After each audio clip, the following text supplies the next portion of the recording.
નમસ્કાર ધોરણ 6 ના વાલા વિદ્યાર્થી મિત્રો. કેમ છો બધા? મજામાં જ હશો કેમ કે તમે તમારી પોતાની જ YouTube ચેનલ ક્વેશ્ચન ઓફ નોલેજની અંદર અભ્યાસ કરી રહ્યા છો. જો હજી સુધી તમે આપણી ચેનલને સબસ્ક્રાઇબ નથી કરી તો સૌ પ્રથમ ચેનલને સબસ્ક્રાઇબ કરો જેથી તમને આવા જ ઇન્ફોર્મેટિવ વિડીયો મળી રહે. અન્ય વિષયોના અને આપણા ગણિત વિષયના વિડીયો સોલ્યુશનની લિંક નીચે ડિસ્ક્રિપ્શન બોક્સની અંદર પ્લેલિસ્ટની અંદર આપેલી છે. ત્યાં જઈ તમે અન્ય વિષયોના અને આગળના ચેપ્ટરના વિડીયો સોલ્યુશન પણ જોઈ શકશો અને વોટ્સઅપ ગ્રુપની પણ લિંક આપેલી છે. ત્યાં જઈને તમે આપણું વોટ્સઅપ ગ્રુપ પણ જોઈન કરી શકશો. તો ચાલો જોઈએ આગળ. વિચારો અને શોધો. એમાં પહેલું છે, શું તમે આપેલા ચિત્રમાં ખૂણો શોધી શકો છો? કોઈ પણ એક ખૂણો બનાવતા કિરણો દોરો અને ખૂણાના શિરોબિંદુના નામ આપો. બરાબર. હવે આ બંને ચિત્રમાં આપણે છે એ ખૂણા શોધવાના છે અને કોનું નામ આપવાનું કીધું? શિરોબિંદુ. હવે જોઈએ ખૂણા કયા કયા બનશે.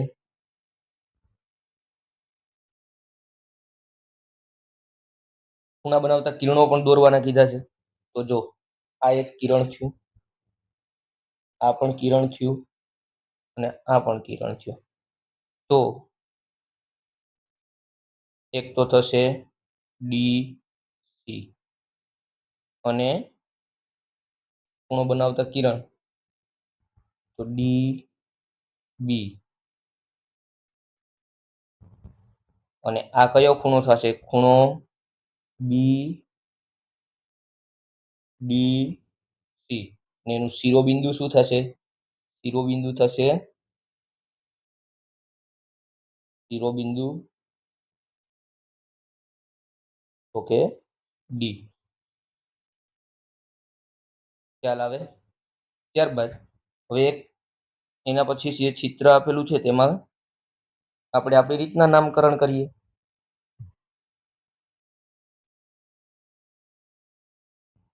તો બાળકો આ એક શું બને? તો કે આ એક ખૂણો બને જેમાં આપણે આને નામ આપી દઈએ એ, અહીંયા નામ આપી દઈએ બી અને અહીંયા નામ આપી દઈએ સી. તો આની કિરણ શું બનશે? તો કે બી સી અને બી એ. ખૂણો કઈ રીતના બને? તો ખૂણો બનશે એ બી સી અને શિરોબિંદુ શું થશે? શિરોબિંદુ થશે બી. જે મધ્યમમાં હોય હંમેશા શું હોય? ખૂણો બનાવતું હોય ત્યારે એ શિરોબિંદુ જ હોય. ખ્યાલ આવે છે બાળકો? ત્યારબાદ અહીંયા આ ચિત્રમાં કઈ રીતના ખૂણો બને? તો કે અહીંયા આવી રીતના ખૂણો બને જેમાં પણ આપણે નામ આપી દઈએ. અહીંયા એ કહી દઈએ અને બી કહી દઈએ અને આને સી કહી દઈએ. તો આ શું થઈ ગયું? શિરોબિંદુ. બી શું થઈ ગયું? શિરોબિંદુ. અને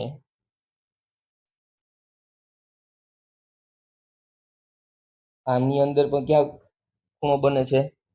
તો એક ખૂણો અહીંયા બને છે. તો આપણે આને પણ નામ આપી દઈએ, આને ક્યુ નામ આપી દઈએ અને આર નામ આપી દઈએ અને આને એસ. તો આ શું થઈ ગયું? શિરોબિંદુ. અને આની અંદર રે કોણ કોણ થાય? બી એ અને B C.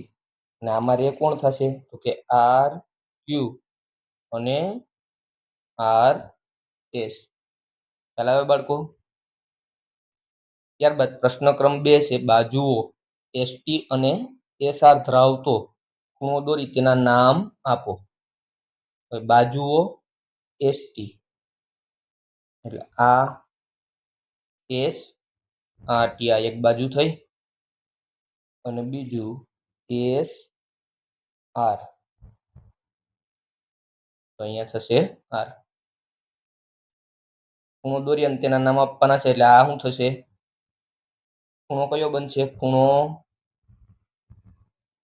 R S T અને શિરોબિંદુ શું થશે?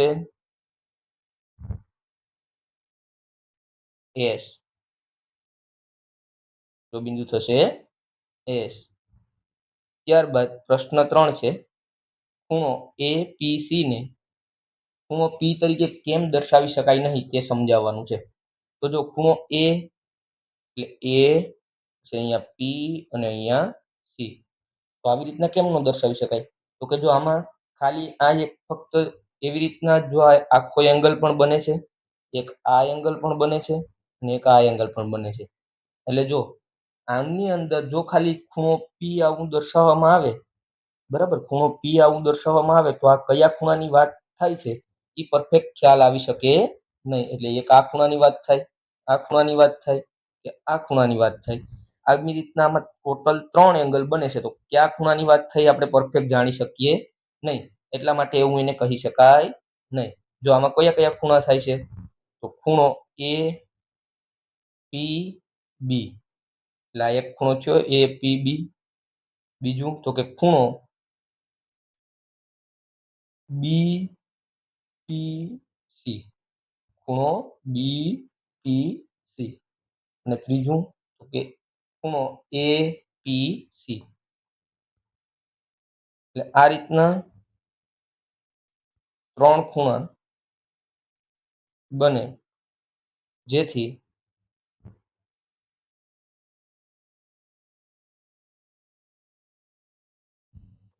પરફેક્ટ ખ્યાલ ન આવે કે કયા ખૂણાની વાત થાય. એટલા માટે આને ખાલી ને ખાલી શું ન કહી શકીએ? ખૂણો P કહી શકીએ નહીં. બરાબર, કેમ કે ટોટલ કેટલા ખૂણા બને? 1, 2 અને આવી રીતના 3 ખૂણા બને છે. બરાબર ને બાળકો? ત્યારબાદ પ્રશ્ન ક્રમ 4 છે, જોઈએ આગળ.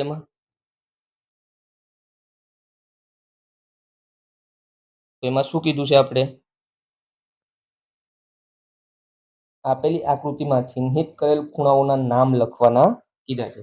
તો પહેલું તમને ચિહ્નિત કર્યો ખૂણો આ, બરાબર, એટલે એ ખૂણાનું નામ આપણે શું આપશું?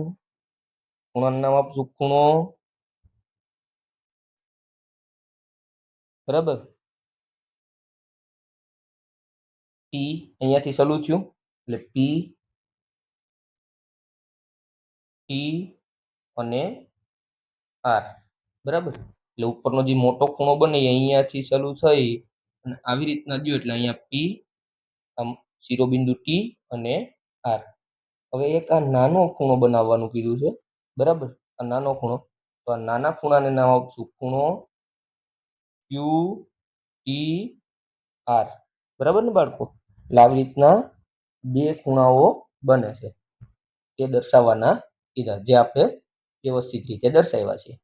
ત્યારબાદ પ્રશ્ન 5 છે અને એમાં કીધું છે કે તમારા કાગળ પર 3 બિંદુઓ ચિહ્નિત કરો જે એક જ રેખા પર ન હોય. 3 બિંદુ ચિહ્નિત કરવાના કીધા છે, પણ એ જે એક જ રેખા ઉપર હોવા જોઈએ નહીં. તો આપણે ડ્રો કરીએ. અહીંયા 1, અહીંયા 2 અને અહીંયા ત્રીજો, બરાબર. 3 રેખાખંડ આપણે ચિહ્નિત કર્યા. તેને ABC નામ આપવાના છે. ચાલો નામ આપી દઈએ. આને કહી દઈએ A, આને કહી દઈએ B અને આને કહી દઈએ C. આ બિંદુની જોડમાંથી પસાર થતી તમામ સંભવિત રેખા દોરવાની છે. એટલે કેટલી રેખાઓ પસાર થઈ શકે? તો જોઈએ, આ એક રેખા પસાર થઈ શકે, બરાબર, અને આપણે C નામ આપ્યું, અને B અને આને A. અને આમાંથી કેટલી રેખા પસાર થઈ જાય? આ રેખા પસાર થઈ શકે અને આ રેખા પસાર થઈ શકે, બરાબર. એટલી રેખા પસાર થઈ શકે. હવે આના સિવાયની એકેય રેખા પસાર થઈ શકે નહીં. તમને કેટલી રેખા મળે છે? તો ટોટલ કેટલી રેખા મળે? 3 રેખા. તેના નામ આપવાના છે. તો 3 રેખાનું નામ આપીએ તો એક મળી આપણને રેખા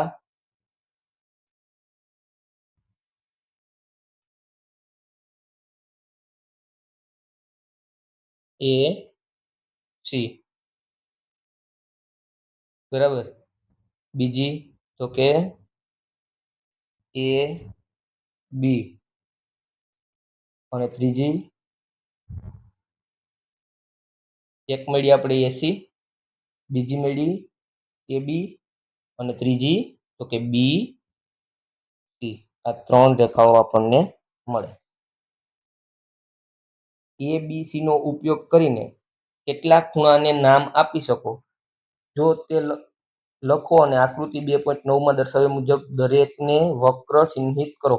તો 2.9 માં આપણે દર્શાવ્યું તેમ એટલે આવી રીતના વક્ર ચિહ્નિત, એટલે એક આ ખૂણો થયો, એક આ ખૂણો થયો અને એક આ ખૂણો થયો. તો ખૂણા આપણે લખી લઈએ. કેવી રીતના બનશે? ત્રણ ખૂણા બને છે એ તો ખ્યાલ આવી ગયો. અને 3 ખૂણાના નામ લખીએ તો પહેલો બનશે, અહીંયા લખીએ છીએ, પહેલો બનશે ખૂણો એ સી બી, એટલે આ ખૂણો એક બની ગયો. બીજું ખૂણો એ બી સી, એટલે આ એક ખૂણો બન્યો એ બી સી એટલે. અને ત્રીજું ખૂણો સી એ બી, એટલે કયો ખૂણો બન્યો? આ ખૂણો બન્યો. ખ્યાલ આવી ગયો બાળકો? ખબર પડી જાય બધું? રેડી, ચાલો આગળ વધીએ. પ્રશ્ન 6. હવે તમારા કાગળ પર કેટલા બિંદુ દોરવાના કીધા? તો કે 4. કેવી રીતે ચિહ્નિત કરો કે જેથી તેમાંના કોઈ પણ 3 એક જ રેખા પર ન હોય? બરાબર, એક રેખા ઉપર 3 બિંદુ આવી જવા જોઈએ નહીં. તો એક અહીંયા, એક અહીંયા, એક અહીંયા અને એક અહીંયા. 3 રેખા, જો શું કીધું? જેથી તેમાંથી કોઈ પણ 3 એક જ રેખા પર હોવા જોઈએ નહીં. તેથી તેને ABCD નામ આપવાનું છે અને આ બિંદુઓ જોડવામાંથી પસાર થતી તમામ સંભવિત રેખાઓ દોરવાની છે. તો અહીં એક સંભવિત રેખા થઈ, આ બીજી સંભવિત રેખા થઈ, આવી રીતના ત્રીજી, આ બિંદુ છે અને આ 4. ખ્યાલ આવ્યો? હવે નામ આપી દઈએ આને, અને એ કહી દઈએ, અને બી અને સી અને આને ડી. બરાબર, આવી રીતના નામ આપી દીધા. હવે આગળ શું કીધું? તમને કેટલી રેખાઓ મળે છે તેના નામ આપો. બરાબર, રેખાઓ કેટલી મળે? તો ટોટલ રેખા મળે 4. બરાબર, કઈ કઈ મળશે? તો કે એડી, પહેલી મળશે એડી, બીજી તો કે બીસી, ત્રીજી તો કે ડીસી, અને ચોથી કે એ બી. આવી રીતના 4 રેખા આપણને મળે. તમે ABCD નો ઉપયોગ કરીને કેટલાક ખૂણાને નામ આપી શકો છો. તે બધા લખો અને આકૃતિ 2 પર દર્શાવ્યા મુજબ દરેકને વક્ર, હવે ખૂણાનું નામ આપવાનું છે એટલે એક આ ખૂણો બનશે, વક્ર સાથે ચિહ્નિત કરવાના છે એટલે એક આ બનશે, એક આ બનશે અને એક આ બનશે. આ ચારેયને આપણે વક્ર સાથે ચિહ્નિત કરી લીધા. અને કેટલા ખૂણા બને છે? તો કે 4 બને છે. હવે પહેલાનું લખીએ. પહેલો કયો બનશે? તો ખૂણો ડી એ બી. બીજો કયો બનશે? ખૂણો એડીસી, એટલે આ ખૂણો બની ગયો. ત્રીજું ખૂણો ડીસીબી, હવે આ ખૂણો બની ગયો. હવે લાસ્ટ વાળો એક ખૂણો બાકી છે, તો ચોથું ખૂણો સી બી એ. ખ્યાલ આવે બાળકો? બરાબર, તો આજે આપણે આ 6 પ્રશ્નોના વ્યવસ્થિત રીતના સોલ્યુશન જોઈએ. હવે આગળના લેક્ચરમાં આપણે 2.6 ખૂણાઓની સરખામણી વિશે વધારે વિસ્તૃતમાં અભ્યાસ કરશું. ત્યાર સુધી બધાને આ વિડીયોના સંપૂર્ણ સોલ્યુશન જોઈ લેવાના છે અને વ્યવસ્થિત રીતના શીખી લેવાનું છે. જો હજી સુધી આપણી ચેનલને સબસ્ક્રાઇબ ના કરી હોય બાળકો, તો સૌપ્રથમ ચેનલને સબસ્ક્રાઇબ કરો, જેથી તમને આવા જ ઇન્ફોર્મેટિવ વિડીયો મળતા રહે. તમારા વિદ્યાર્થી મિત્રો સુધી પણ શેર કરો અને જો વિડીયો પસંદ આવે તો વિડીયોને લાઈક કરવાનું ભૂલશો નહીં. Thank you.